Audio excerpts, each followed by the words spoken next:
दौसा से आपको बड़ी खबर बताते हैं। यहां डाक बंगले का कांग्रेसियों द्वारा ताला तोड़ने का प्रयास के मामले में हाल में पीएम की योजनाओं के चित्र फाड़ने को लेकर कृषि मंत्री करोड़ीलाल मीणा का कांग्रेस नेताओं पर बड़ा हमला देखने को मिला है। मोदी के चित्र फाड़ने की से कोई भगीरथ नहीं बन सकता। भाजपा सिर्फ नेशनल पार्टी नहीं, विश्व का सबसे बड़ा संगठन है। मेरे बारे में कुछ भी कहो, लेकिन मेरे भाई का कोई लेना देना नहीं है। सांसद मुरारीलाल मीणा और विधायक डीसी बैरवा पर सीधा आरोप है। ये कृत्य ईर्ष्या भाव से प्रेरित समाज में दूरी बढ़ा रहा है। सामाजिक समरसता तोड़ने का प्रयास किया। कैबिनेट मंत्री करोड़ीलाल मीणा की यहां पर कड़ी चेतावनी भी देखने को मिली है। उन्होंने कहा, आगे ऐसा किया गया तो नहले का जवाब दहले से दिया जाएगा। दौसा की राजनीति में इस बयान के बाद सियासी भूचाल है। एक नेशनल पार्टी ही नहीं है, विश्व का सबसे बड़ा संगठन है। और देखो, मेरे बारे में तो आप कुछ कह सकते हो, लोग भी कुछ कह सकते हैं, लेकिन मेरे भाई को इन चीज़ों से कोई लेना देना नहीं। वहाँ सार्वजनिक स्थान है ये, जो यहाँ के सुनवाई करे जनता की। चुनाव हारने के बाद भी, ये चुनाव हारने के बाद तो कहीं दिखते ही नहीं है। चुनाव हारने के बाद सरकार का उम्मीदवार था, सरकारी पक्ष का बात सुन के समाधान करता है, तो उससे परहेज नहीं होना चाहिए माननीय मुरारीलाल जी को भी और माननीय विधायक डीसी बैरवा जी को भी। और मैं अभी कुछ दिन पहले अस्पताल में आया था, तो मैं इस बात का भरोसा देकर गया था कि कोई काम हो तो हमको बताओ, और उनको कोई आपत्ति थी तो मेरे को बताते, ताकि मैं हमारी पार्टी के वर्कर्स को कहता, मेरे भाई को कहता। तो ईर्ष्या भाव से ये किया हुआ कृत्य है, ये समाज की दूरियां बढ़ाता है। देवेंद्र हमारे सहयोगी दौसा से हमारे साथ जुड़े हैं। देवेंद्र, पीएम योजनाओं के चित्र फाड़े गए दौसा में, जिसके बाद सियासत गर्मा गई है। अब करोड़ीलाल मीणा का बयान सामने आया है। उन्होंने सीधा सीधा सांसद और विधायक का नाम लिया है, आरोप लगाए हैं। क्या कुछ पूरा मामला है और किस तरह से यहां पर अब जो दौसा की सियासत है वो उफान मार रही है? क्योंकि सीधे सीधे करोड़ीलाल मीणा जो है चेतावनी दे रहे हैं कि आगे ऐसा किया गया तो नहले पे दहले से जवाब दिया जाएगा। बिल्कुल, पूरा मामला है कि जहाँ पर डाक बंगले का जहाँ पर ताला तोड़ने का जो प्रयास है वो कांग्रेस कार्यकर्ताओं के ने बीते दिन प्रयास किया था, जिसको लेकर आज जो कैबिनेट मंत्री हैं डॉक्टर करोड़ीलाल मीणा ये दौसा पहुंचे थे, जहाँ पर इन्होंने ये बयान दिया है कि पीएम के चित्र फाड़ने से कहीं ना कहीं भागीरथ नहीं बन जाते। साथ के अंदर दौसा की जो राजनीति उसके अंदर पूरी तरह से भूचाल आ चुका है। दौसा सांसद मुरारीलाल मीणा और जो दौसा विधायक है डीसी बैरवा, उनको साफ चेतावनी दी कि अगर ऐसा दोबारा कृत्य किया तो नहले पर दहला किया जाएगा। जो जवाब है वो कहीं ना कहीं करोड़ीलाल मीणा की कड़े शब्दों में निंदा करते हुए कड़ी चेतावनी भी है। साथ के अंदर लगातार जो डॉक्टर करोड़ीलाल मीणा है, उन्होंने पहले भी जब आज से कुछ दिनों पूर्व जब जिला अस्पताल का दौरा था, उस दौरान भी जो विधायक है डीसी बैरवा, उनको उन्होंने जिक्र किया था कि अगर आपको कोई काम है सरकार से तो मुझसे आकर व्यक्तिगत मिले। कहीं ना कहीं कह सकते हैं कि डॉक्टर करोड़ीलाल मीणा और कहीं ना कहीं जो दौसा की जो कांग्रेस है उसको साथ साथ कड़े शब्दों में चेतावनी डॉक्टर करोड़ीलाल मीणा की है कि अगर ऐसा दोबारा कृत्य किया गया तो कहीं ना कहीं नहले पर दहला जो जवाब है वो दिया जाएगा। ये डॉक्टर करोड़ीलाल मीणा का कहना है। ठीक है, बहुत बहुत शुक्रिया आपका देवेंद्र की जानकारी के लिए। चित्तौड़गढ़ से आपको खबर बताते हैं, जहां पंचायती राज और शिक्षा मंत्री मदन दिलावर ने एनडीटीवी से खास बातचीत करते हुए कहा कि सरकारी स्कूलों में 1 अप्रैल से नया शिक्षण सत्र प्रारंभ होगा।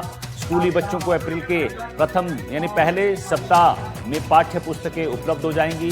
उन्होंने कहा कि नामांकन वृद्धि के साथ साथ स्कूल से वंचित बच्चों को शिक्षा से जोड़ने पर भी जोर रहेगा। उन्होंने एक सवाल के जवाब में यह भी कहा कि पंचायती राज चुनाव को लेकर प्रदेश में बहुत जल्दी चुनाव होने वाले हैं। शिक्षा की बात करें तो अभी नवाचार निजी शिक्षा अपने स्थान की बराबरी अपने अगले सत्र चालू करने वाला है, क्या करना चाहेंगे? खड़े हो जाओ आप।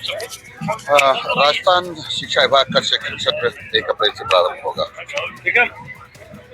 और हम सभी बच्चों को पाठ्य पुस्तकें अप्रैल के फर्स्ट सप्ताह में उपलब्ध करा देंगे। इसके कारण से कि नामांकन में हमारी काफी वृद्धि होगी और जो बच्चे स्कूल नहीं जा पाते हैं उनको भी पूरी कोशिश करके शिक्षा से जोड़ने का प्रयत्न करेंगे। सर, बात करें चुनाव की, पंचायती राज की, सर पंचायत चुनाव तो सर अब क्या सरकार क्या से करवाने वाली पंचायत राज चुनाव बहुत जल्दी होंगे, फिर भी अप्रैल में जिस तरह की बहुत जल्दी होंगे, अतिशीघ्र होंगे।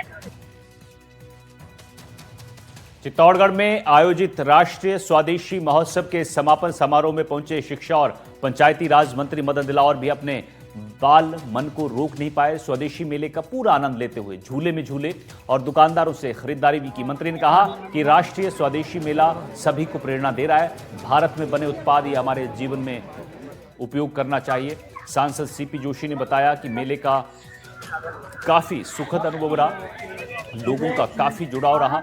विधायक चंद्रभान सिंह आकिया ने कहा कि अब तक का सबसे बड़े मेले का आयोजन किया गया है। यहां आने वाले व्यापारी भी काफी खुश हैं। सर, जिस तरह मेले में आप यहाँ आए, किस तरह का अनुभव आपको लगा?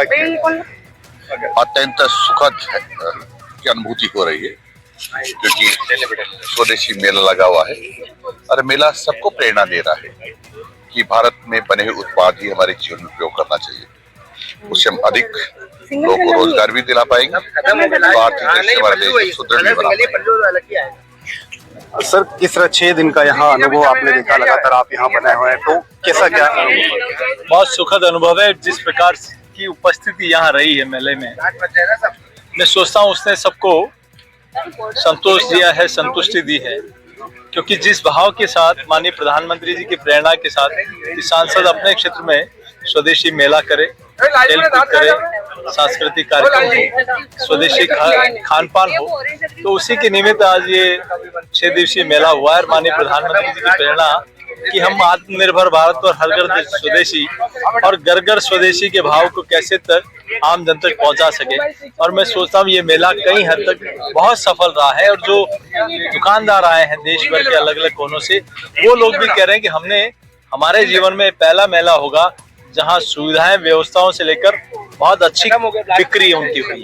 आपने सर एक अच्छी पहल की यहाँ पर, जैसे राष्ट्रीय स्वदेशी मेले का महोत्सव 6 दिन का आयोजन हुआ, तो क्या अब ये क्यों लोगों की डिमांड बन चुकी है? क्या हर साल इस तरह का आयोजन होने की? देखिए, अभी इस बार का हमें ये था, भविष्य की तो सीपी जोशी कल रहेगा नहीं रहेगा, जीवन रहे उसको कही नहीं सकते, लेकिन ऐसे नवाचार होने चाहिए और इसके लिए हम सब लोग प्रयास करेंगे। चित्तौड़गढ़ विधानसभा में जिस तरह का राष्ट्रीय महोत्सव आयोजन हुआ है 6 दिवसीय, आने वाले टाइम में ऐसा क्या और हो ताकि लोगों का जुड़ाव इस तरह से बने? वास्तव में स्वदेशी जो मेला लगा है वो वास्तव में बहुत सराहनीय है। यहाँ की जनता जिस प्रकार की उमड़ी और जिस प्रकार का मेला लगा है, वास्तव में ये नंबर 1 मेला अभी तक लगा, उसमें मेला लगा है। वो व्यापारी भी इतने खुश हैं, इनका बहुत बड़ा व्यापार हुआ है और स्वदेशी बाहर के राज्यों से भी काफी यहाँ संख्या में आए और काफी अच्छा मेला लगा। और मैं इस प्रकार का मेला लगता हो रहे, हम सभी हमारे MP साहब, हम सब जनप्रतिनिधि कोशिश करेंगे हर साल कैसे लगे। देखिए, शिक्षा मंत्री मदन दिलावर जी वो अभी यहाँ शॉप पे पहुंचे हैं और यहाँ जो है खरीदारी कर रहे हैं, दुकानों का जायजा ले रहे हैं, और थोड़ी देर पहले भी वो यहाँ झूला झूले हैं। और यही जो सीपी जोशी उनका कहना है कि इस तरह के जो है नवाचार होना चाहिए ताकि लोगों का एक जुड़ाव हो। सलमान, NDTV, चित्तौड़गढ़।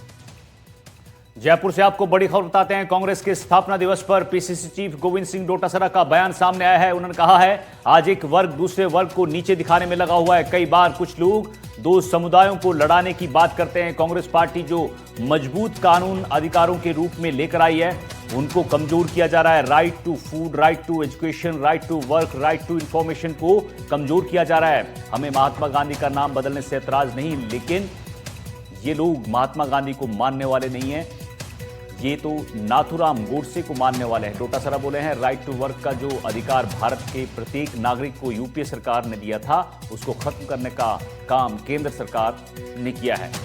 इसी के लिए हमारा विरोध है।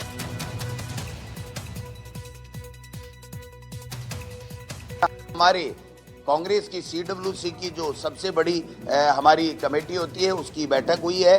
सोनिया गांधी जी, राहुल गांधी जी, खड़गे साहब और तमाम कांग्रेस के CWC के मेंबर एकत्रित हुए हैं। 5 तारीख से ये जो राइट टू वर्क मनरेगा का कानून जो था, उसको जो खत्म करने का काम किया, इसके विरोध में हम लोग पूरे महीने, जनवरी के पूरे महीने में आंदोलन करेंगे। गांव ढाणी सड़क पे उतरने का काम करेंगे और साथ में राजस्थान एडिशनली अरावली बचाने के लिए भी आंदोलन करेगा और संघर्ष करेगा, और हम ये दोनों के अंदर कामयाब होंगे, ऐसा मेरा मानना है। बनी थी तब 7 दिन का कार्यक्रम चला था और उसके बाद में इनकी बंदी फिक्स हो गई। मुख्यमंत्री माइनिंग मिनिस्टर है, उसका हिस्सा तय हो गया, अधिकारियों का हिस्सा तय हो गया। दूसरे जहां जहां अवैध माइनिंग हो रहा है वहां के एमएलए और मंत्री बीजेपी के, उनका हिस्सा तय हो गया। और फिर खनन माफिया लगे जो सीटीएच बदल रहे थे, पहले तो एरिया बदल रहे थे, अब अरावली को ही खनन माफियाओं के हवाले कर दिया। तो ये किसकी बातें कर रहे हैं? आप रोजाना अखबार के माध्यम से, चैनल के माध्यम से देख रहे हो कि पहाड़ के पहाड़ 2 साल के अंदर गायब हो गए। मैं मानता हूं कि पहले भी कोई भी सरकार रही होगी, अवैध खनन हुआ होगा, लेकिन उसके ऊपर अंकुश का प्रयास सरकार हमेशा करती थी। ये पहली सरकार है जो खनन माफियाओं को खुली छूट दे रही है। और झालावाड़ से आपको बड़ी खबर बताते हैं। पूर्व मुख्यमंत्री वसुंधरा राजे ने एसआरजी अस्पताल का औचक निरीक्षण कर चिकित्सा और अन्य व्यवस्थाओं के सुचारू संचालन का जायजा लिया। निरीक्षण के दौरान उन्होंने अस्पताल की अलग अलग इकाइयों का अवलोकन किया। वसुंधरा राजे सर्जिकल आईसीयू और एमआईसीयू में पहुंची, जहां उन्होंने मरीजों के उपचार, उपलब्ध संसाधनों और व्यवस्थाओं की स्थिति देखी। उन्होंने आईसीयू के अपग्रेडेशन के निर्देश देते हुए आवश्यक आधुनिक सुविधाएं उपलब्ध कराने पर जोर दिया। इसके साथ ही आईसीयू में लगे एसी डक्ट की मरम्मत शीघ्र कराने के निर्देश भी दिए। उन्होंने कहा कि झालावाड़ अस्पताल में काफी लंबे वक्त से एमआरआई मशीन की मांग की जा रही है। इसके लिए उस स्तर पर प्रयास कर शीघ्र झालावाड़ वासियों को एमआरआई मशीन की सुविधा उपलब्ध कराई जाएगी। इसके अलावा उन्होंने कहा कि अस्पताल में आरएमआरएस और अन्य माध्यमों से तकनीकी उपकरणों और संसाधनों की उपलब्धता सुनिश्चित कर सुविधाओं को और मजबूत किया जाएगा। मेरी तरफ से आप सबको ये जरूर कह देना, हॉस्पिटल में गंदगी, थूकना, पैकेट फेंकना, खाने पटकना, ये सब नहीं करना। जो चीज़ है हमको डीन साहब ने बताया है, हम लोग अपने बीच में डिवाइड करेंगे। कुछ हम लोगों की तरफ से, कुछ आरएमआर, हाँ उसकी तरफ से, कुछ फिर बजट के अंदर, तो वो डिसाइडेड करेंगे कि कैसे कैसे किसको देना है। नीमका थाना से खबर बताते हैं। सीकर के नीमका थाना में यूडीएच मंत्री झावर सिंह खर्रा यहां पहुंचे। शहीद राम कुमार की पुण्यतिथि पर आयोजित कार्यक्रम में उन्होंने शिरकत की। शहीद राम कुमार की प्रतिमा पर पुष्प अर्पित कर श्रद्धांजलि दी। रामलीला मैदान में हुआ समारोह का यह आयोजन। इस दौरान यूडीएच मंत्री झावर सिंह खर्रा शहीद राम कुमार की जीवनी पर प्रकाश डालते हुए उन्होंने कहा कि जिस समय नीमका थाना में अपराधियों का बोलबाला चरम पर था, उस वक्त शहीद राम कुमार गुर्जर के नेतृत्व में ग्रामीण क्षेत्रों के कुछ लोगों ने सुरक्षा दल के नाम पर संगठन बनाया और गांव-गांव धानियों में घूमकर अपराधियों के खिलाफ आमजन को जागरूक करने का काम किया और इससे बौखलाकर 28 दिसंबर 1971 को अपराधियों ने गोली से उनको छलनी कर दिया। अभी कुछ सोच विचार नहीं है। एक समिति बनी है फिर उनके पुनर्गठन और पुनर्सीमांकन के लिए, उसकी रिपोर्ट आने के बाद एक निकाय विभाग के आप मंत्री हैं, प्रभारी मंत्री ने 2 जगह दौरा किया, जिला मुख्यालय और नीमका थाना, दोनों जगह हालात बहुत खराब मिले। इसको लेकर आपका विभाग कुछ कर रहा है? बिल्कुल, उनकी जो भी शिकायतें थी, उन शिकायतों के आधार पर जो भी दोषित होंगे गिरफ्तार होंगे। उस दिन को याद करते हैं जब विपरीत परिस्थितियों में यहाँ पर जो संकित अपराध इस क्षेत्र में हुआ करते थे।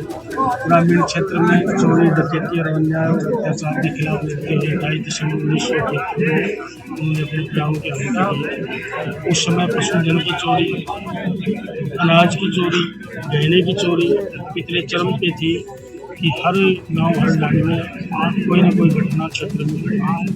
उनके विरुद्ध उन्होंने सुरक्षा दल बना, सामाजिक सुरक्षा बना।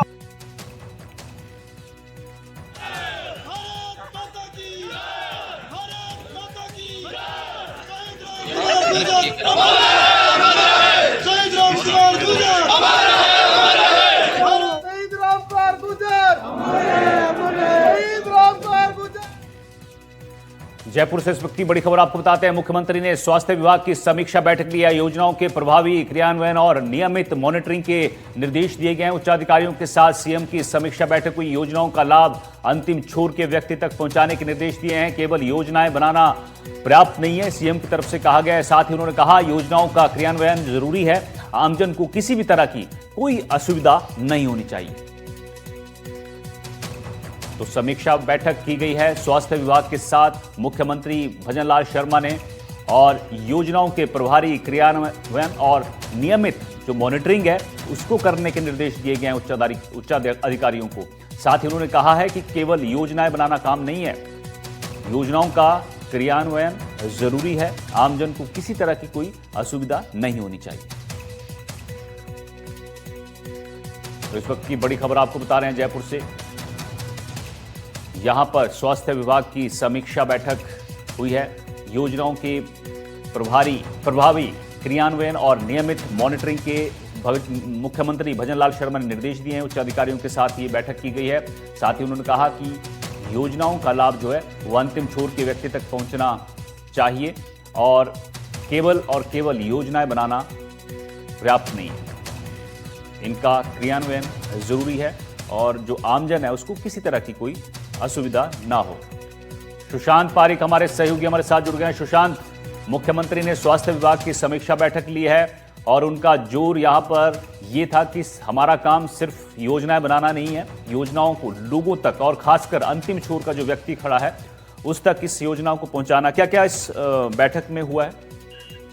देखिए, ओवरऑल समीक्षा की गई है क्योंकि सर्दी का मौसम शुरू हो गया है। मौसमी बीमारियों की स्थिति क्या है, अस्पतालों में इंतजाम क्या है और विभागीय जो योजनाएं चल रही हैं उनके क्रियान्वयन को लेकर स्थिति क्या है। राजधानी से लेकर उपखंड स्तर तक अस्पतालों में सफाई व्यवस्था हो, दवाइयों की उपलब्धता हो, तो सभी मुद्दों पर लंबा डिस्कशन हुआ है और सीएम ने कड़े शब्दों में अधिकारियों से कह दिया है कि प्रभावी क्रियान्वयन हो, अंतिम व्यक्ति तक योजनाओं का लाभ पहुंचे।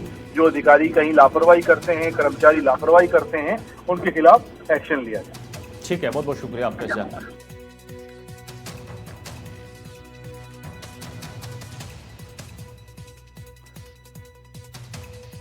कोटा से आपको खबर बताते हैं। यहां एक दिल दहला देने वाली तस्वीर सामने आई है जहां दलदल में फंसे मासूम बच्चे मदद के लिए चीखते रहे। हर मिनट खतरा बढ़ता जा रहा था लेकिन वक्त पर इंसानियत जागती है। पत्थरों से रास्ता बनाया गया, साड़ी और रस्सी से बच्चों को बांधकर एक एक कर सुरक्षित बाहर निकाला गया। देखिए पुलिस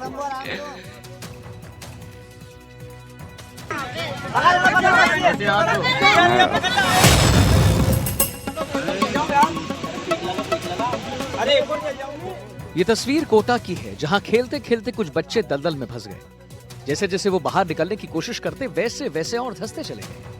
दलदल 4 फीट गहरा था। जान बचाने के लिए 1 घंटे तक बच्चे चीखते रहे, चिल्लाते रहे, लेकिन फैक्ट्रियों की मशीनें चालू होने की वजह से किसी ने बच्चों की आवाज नहीं सुनी। जैसे ही मशीनें बंद हुई, लोगों को घटना का पता चला। इलाके में हड़कंप मच गया। हालात नाजुक थे लेकिन मौके पर मौजूद लोगों ने हिम्मत दिखाई। आसपास के लोग भागकर पहुंचे और दलदल में पत्थर डालकर रास्ता बनाया। फिर बच्चों को निकालने लगे लेकिन सफल नहीं हुए। आधे घंटे बाद साड़ी और रस्सी से बांधकर बाहर निकाला। घटना रामगंज मंडी क्षेत्र के अमरपुरा स्थित औद्योगिक क्षेत्र का है। हाल ही में एक दिन पहले कोटा जिले के ग्रामीण क्षेत्र रामगंज मंडी में एक गंभीर हादसा होते होते उस वक्त टल गया जब स्लरी के पौंड में जो दलदल के रूप में होता है उसमें 3 बच्चे जा गिरे। वो तो गनीमत रही कि स्थानीय लोगों ने सूझबूझ से उन बच्चों को निकाल कर रेस्क्यू कर लिया, वरना तीनों की जान चली जाती। ऐसे में बड़ा सवाल ये पैदा होता है कि आखिरकार इस अवैध गतिविधि पर सरकार और प्रशासन कब ध्यान देंगे। कोटा स्टोन से निकलने वाली स्लरी मैं आपको दिखाना चाहूँगा। मेरे पीछे देख सकते हैं किस तरह से पूरी सफ़ेद चादर सी फैली हुई है। ये कोटा स्टोन की स्लरी है जिसको देखकर एक बार नज़ारा बड़ा खूबसूरत लगता है, लेकिन इसकी हकीकत इतनी खतरनाक है जो जानलेवा हो सकती है। रेस्क्यू के लिए ना कोई आधुनिक उपकरण था, ना कोई टीम, सिर्फ सूझबूझ और इंसानियत। साड़ी और रस्सी को जोड़कर बच्चों को सुरक्षित तरीके से बांधा गया और एक एक कर बाहर खींचा गया। काफी मशक्कत के बाद सभी बच्चों को सुरक्षित बाहर निकाल लिया गया। बच्चे डरे हुए थे लेकिन जिंदा और सुरक्षित थे और यही सबसे राहत की बात थी। दलदलों के बारे में हमने सुना है कि दलदल कितने खतरनाक होते हैं। ये किसी खतरनाक दलदल से कम नहीं होती, लेकिन ऐसे खुले में रास्ते के किनारे इसके पौंड बने हुए हैं जो कहीं ना कहीं जानलेवा साबित हो रहे हैं। मैं आपको दिखाना चाहूँगा कि किस तरह से अगर इस स्लरी में हम कोई भी भारी चीज़ डालते हैं तो वो तुरंत ही धीरे धीरे डूबने लगती है, नीचे चली जाती है तथा इससे किसी जानदार व्यक्ति का या किसी जानवर का एक बार अंदर चले जाने के बाद बिना किसी सहायता के बाहर निकल पाना लगभग नामुमकिन है। आज से पहले भी कई हो चुके हैं और अभी भी जंगली जानवर और मवेशी इस स्लरी के जो इस तरह से पौंड बने हुए हैं इनमें गिरकर हादसे का शिकार होते हैं और जानें चली जाती हैं।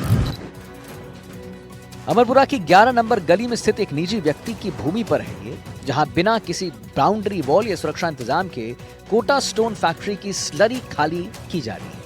यह स्थान लंबे समय से खुला पड़ा है और पहले भी यहां हादसे हो चुके हैं, लेकिन अब तक कोई ठोस कार्रवाई नहीं हुई। यह घटना एक बड़ा सवाल भी छोड़ता है, क्या खतरनाक इलाकों की पहचान और घेराबंदी नहीं होनी चाहिए ताकि मासूम जिंदगियां इस तरह खतरे में ना पड़े? रियाज खान की रिपोर्ट, एनडीटीवी राजस्थान की।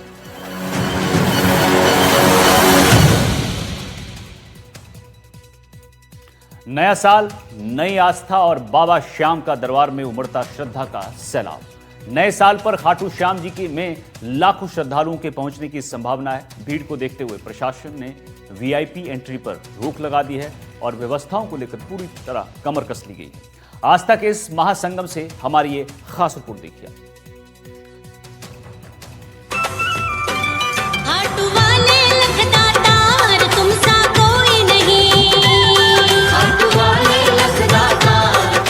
खाटू श्याम जी, जहाँ हर कदम पर हारे का सहारा बाबा श्याम हमारा की गूंज सुनाई देती है। खाटू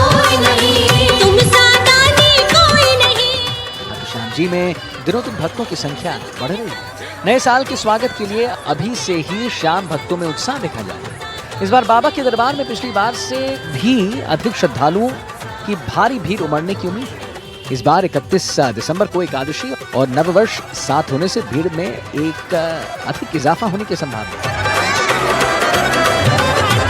दूर दराज से आए भक्त बाबा के दर्शन के लिए लंबी कतारें लगाए हुए हैं। श्रद्धालुओं की भारी भीड़ को देखते हुए प्रशासन ने इस बार बड़ा फैसला लिया है। वीआईपी दर्शन पूरी तरह से बंद ताकि सभी भक्तों को समान रूप से दर्शन का अवसर मिल सके।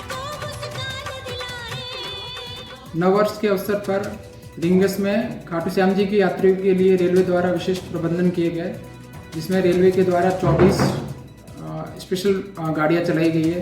इसके अलावा टिकट सुविधा के तहत ATVMs, UTS, MUTS के साथ साथ में टिकट चेकिंग स्टाफ्स को राउंड द क्लॉक नियुक्त किया गया, जिससे यात्रियों को टिकट लेने में सुविधा होगी।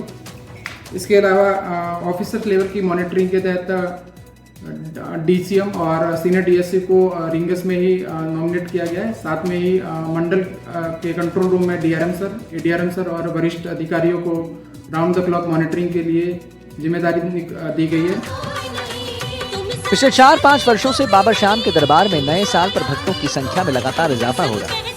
उमड़ने वाली भारी भीड़ को देखते हुए प्रशासन और श्री श्याम मंदिर कमेटी ने बड़ा फैसला लिया। 5 जनवरी तक बाबा श्याम के वीआईपी दर्शन पूरी तरह से बंद रहेंगे।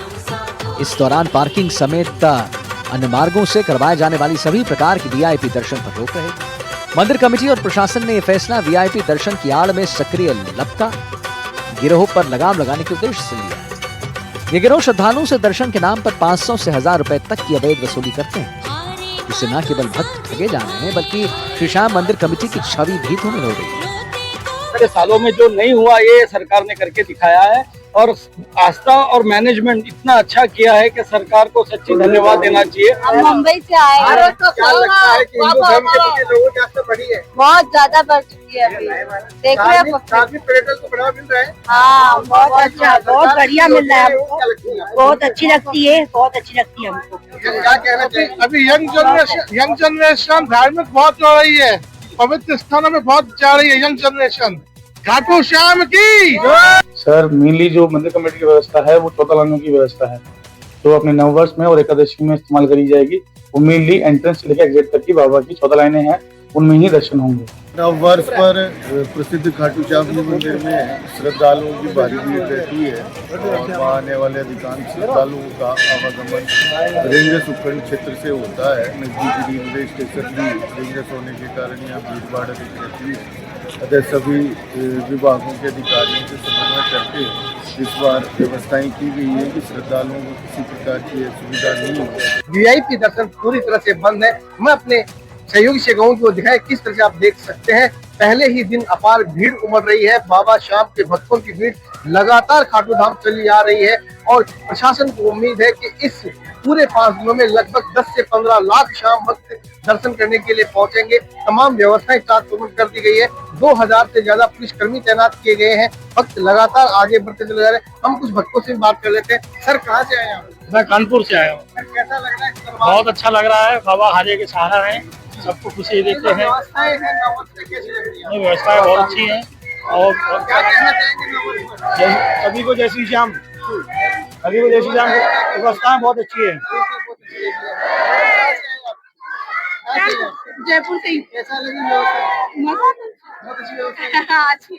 ये व्यवस्थाएं बहुत अच्छी हैं, लोगों का यही कहना है। भक्त लगातार कह रहे हैं। हम कुछ और भक्तों से बात करें। लीलाराम यादव कानपुर से आया हूँ। बहुत अच्छी व्यवस्था है, बाबा के दर्शन में कोई दिक्कत नहीं है, अच्छी व्यवस्था है। मिलकपुर से, बैरोड से। बहुत अच्छा लगा, बहुत अच्छे से दर्शन हो रहे हैं। हाँ जी, बहुत अच्छा लग रहा है। नए साल पे हम बाबा के दरबार में आए हैं। नए साल पे बाबा के दरबार में आए। हम कुछ और भक्तों से बात कर लेते। आप कैसे आए हैं? जयपुर से। कैसा लगा इस दरबार में? बहुत भीड़ है। व्यवस्था कैसी लगी? व्यवस्था बहुत बढ़िया है। सर, क्या कहना चाहिए? बहुत बढ़िया है, बहुत बढ़िया, बहुत बढ़िया है। बहुत जय श्री श्याम, जय श्री श्याम, जय श्री श्याम। नववर्ष पर भीड़ को देखते हुए पूरे क्षेत्र को नो व्हीकल जोन बनाया। नए साल पर खाटू श्याम जी में आस्था का ऐसा सैलाब उमड़ा है जहां ना कोई वीआईपी है, ना कोई खास है, बस भक्त और बाबा श्याम।